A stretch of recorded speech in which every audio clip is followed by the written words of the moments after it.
Mina olen Karl-Erik Taukar ja see siin on sinu taskuraha. See on palk, mille sa saad oma vanematelt sisuliselt elus püsimise eest. Ja pane tähele, see on kõige lihtsam raha, mille sa oma elus kunagi teenid. Kui sa oled märganud aga, siis see, mis lihtsalt tuleb, läheb ka sama lihtsalt. Ja su taskuraha on 2 päevaga sile, nagu Taukari lõug. Ja nädala lõpus tuleb hakata endale toitu improviseerima. Tuleb tuttav ette. Lahendus, mu noor sõber, sellele on väga lihtne. Pane endale limiidid peale. See tähendab seda, et kui su nädala taskuraha on X ja nädalas on 7 päeva, siis ära raiska iga päev 1/7, vaid 1/8.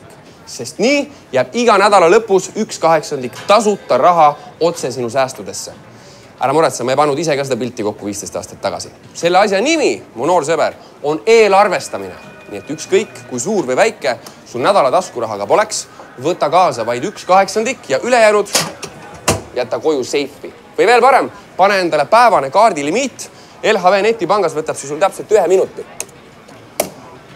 Kusagilt, mu noor sõber, lihtsalt peab alustama. Miks ma seda sulle räägin? Ma räägin seda sulle selleks, et sa ei ostaks endale kokku mõttetut nodi, mida sul niikuinii vaja ei ole.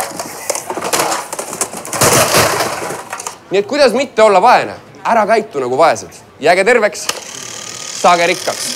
Mina olen Taukar, näeme järgmine kord.